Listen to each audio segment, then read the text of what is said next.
In the bustling city of Hong Kong, where neon lights flicker against the sea breeze, movie theaters are once again filled with laughter, tears, and excitement. A single animated film has managed to ignite an entire city's passion, an extraordinary phenomenon surrounding the release of The Demon Chronicles, Infinite Citadel, Part 1, The Return of the Warrior. This cinematic release has not only drawn long queues of local fans but also an unexpected wave of visitors from mainland China. Many have crossed borders just to experience this film on the big screen, a film they cannot yet see in their own homeland. Every weekend, theaters across Hong Kong are packed to capacity. Lines stretch down sidewalks, filled with eager faces holding tickets, merchandise, and snacks, chatting with friends about their favorite scenes and characters. For some cinemas that have struggled financially over the past few years, this movie has been nothing short of a blessing. It's a reminder of how powerful art can be. Even in times of political tension, people still come together for stories that touch their hearts. And for fans of this legendary saga, the story continues to blaze like fire. The Infinite Citadel chapter is the next great journey in a saga that has captured audiences worldwide. It's not just an anime, it's a cultural event, a shared emotional experience that bridges generations and languages. In China, fans have long adored the series. They follow it online, discuss every episode, and create fan art that spreads across the internet. Yet despite the massive popularity, the latest movie hasn't been released there. The reasons are uncertain, but speculation points to concerns about the film's intensity and depictions of violence. For passionate fans, however, that hasn't been enough to stop them. They've turned to Hong Kong as their cinematic gateway. Every day, flights and trains bring in moviegoers from neighboring provinces. Some stay overnight, others return the same evening, all just for the chance to see the story unfold on the big screen. One visitor from Shenzhen, a 31-year-old woman, shared her devotion openly.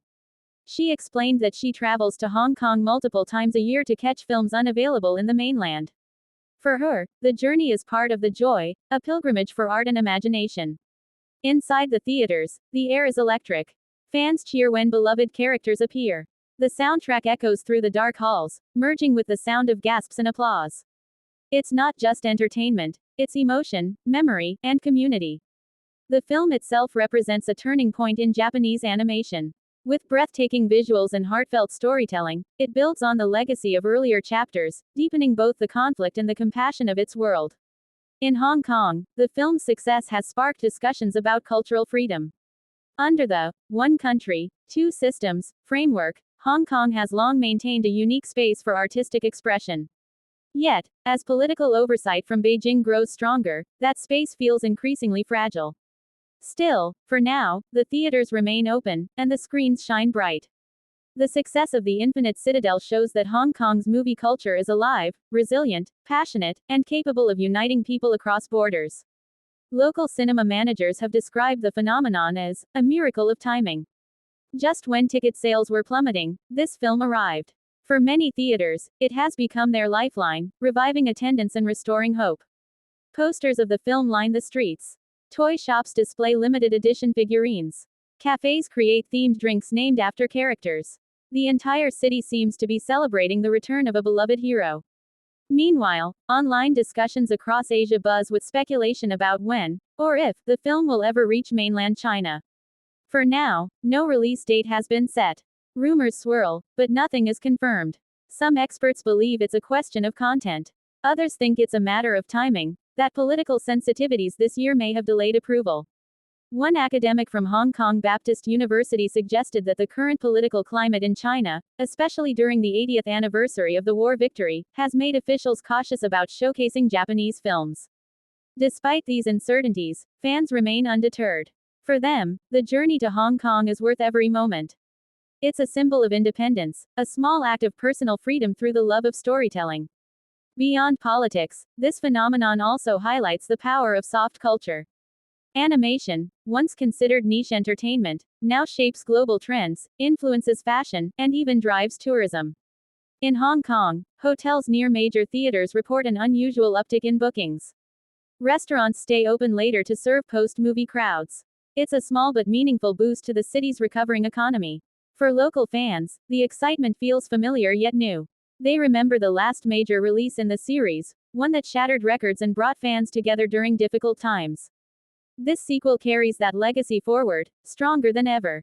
At night, as the crowds disperse and the streets quiet down, the posters remain lit under the city's glow. They stand as reminders that art still transcends borders, even when politics try to draw lines. The film's creators likely never imagined such a movement, that their work would inspire journeys across seas and borders.